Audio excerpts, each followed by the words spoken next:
Hey guys, welcome back to another video. This is Troy from Cichlid Bros. In today's video, I'm going to be showing not one, not two, but three of my basement aquariums where I've had cichlids breeding in the last 2 weeks. That includes both of these display aquariums here and one in my fish room, and I can't wait to show and document everything that I saw over the last couple weeks. I'm really excited to talk through this one, so let's dive right in.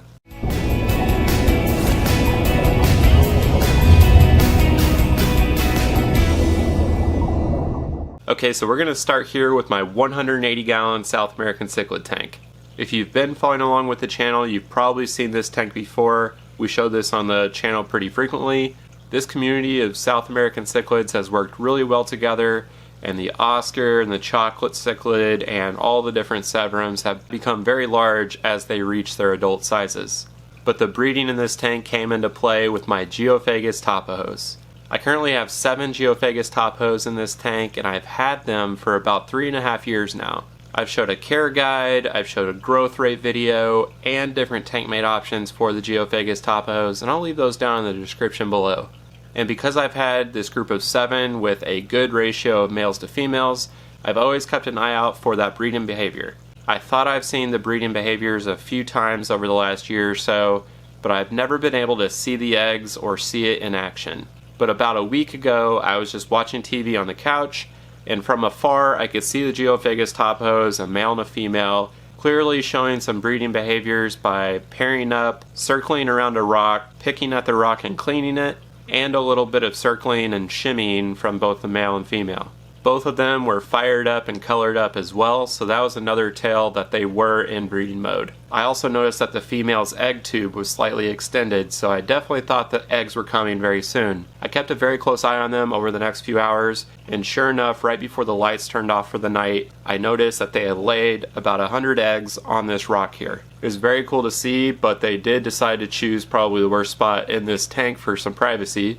This is directly in the middle of the tank where a lot of the food falls whenever I do feed this tank. So then when I came back the next day, I noticed that all the eggs were already gone, and I just chalked that up to, any of the other South American cichlids just coming around and picking at the rocks. But then I reminded myself that Geophagus topahos are actually mouth brooders, so it was very likely that the male or the female took the eggs into their mouth to incubate and protect the eggs. And while looking very closely at the male and female, I did notice that they had a little bit of extension under their mouth. It definitely wasn't a big mouthful like you might see with African cichlids, but I could see that they were pretty tight-lipped and that they had a little bit of pulsing under their mouth. I also saw that both the female and male weren't going after food as they were protecting what was already in their mouth, and they were still kind of protecting themselves, going off into the corners much more than they normally would. And that's where we are today, as the male clearly has the eggs still in his mouth, and I could either pull him and try and get the eggs out, or I could just see if some of the fry do hatch and then try and scoop them out as soon as possible.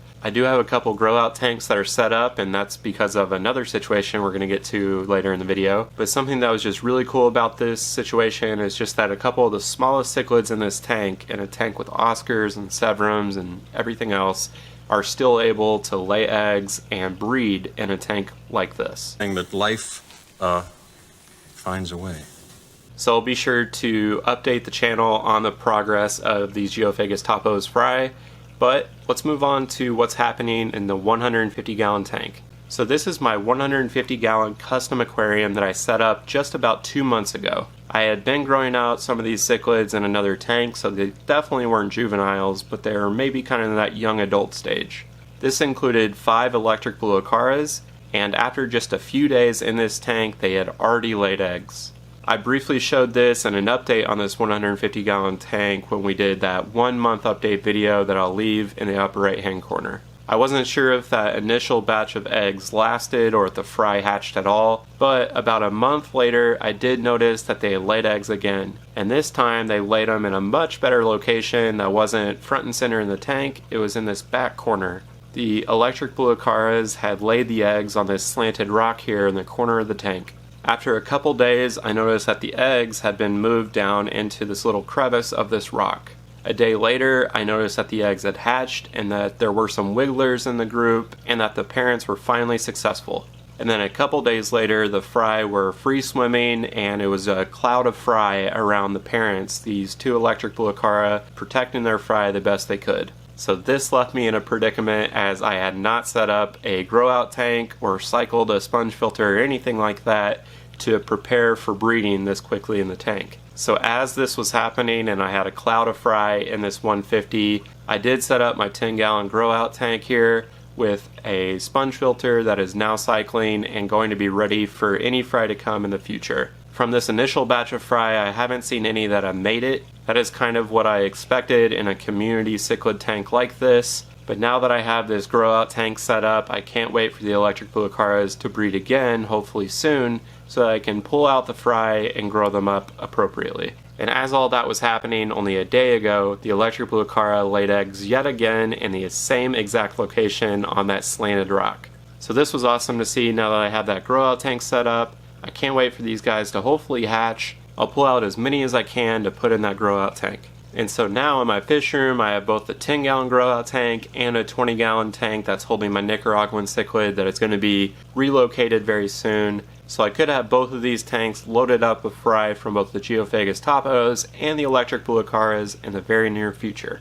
And if that happens, I'll be sure to document every step and share that progress on the channel over time. Okay, so those were the two display tanks. Now let's go to the third and final tank that we did have some new fry. And this was a little less surprising because they do it all the time, and those are my African shell dwellers. So this 33-gallon tank has been set up for about a year and 4 months now, and I only started with 8 African shell dwellers in here. These are Neolamprologus multifasciatus, and they started breeding right away. My natural water parameters are perfect for Tanganyikan cichlids, and what had started as 8 shell dwellers quickly grew into a colony of about 25 or so. I haven't noticed any new fry in this tank in the last few months, so I was really excited to finally see some in the bottom left corner of this tank.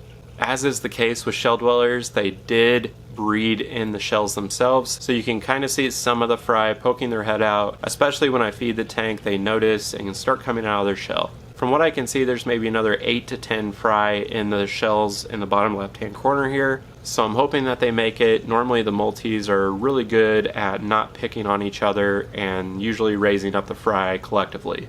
And although this is a 33-gallon tank and these are small fish, it is going to become crowded if some of these fry do make it, and I have 40 or so shell dwellers in this tank, and that just might be another grow out tank I need to set up, and quickly my fish room is multiplying in terms of fish and tank setups. But overall, very cool to see some of this breeding behavior down here in my tanks, and just to be able to catch some of that on camera was just a really cool process, and I can't wait to keep the channel updated on some of those new grow out projects to come very soon. If you'd like to see some of that, make sure to hit that subscribe button. We'd really appreciate it. Thanks again for watching, and we'll see you next time.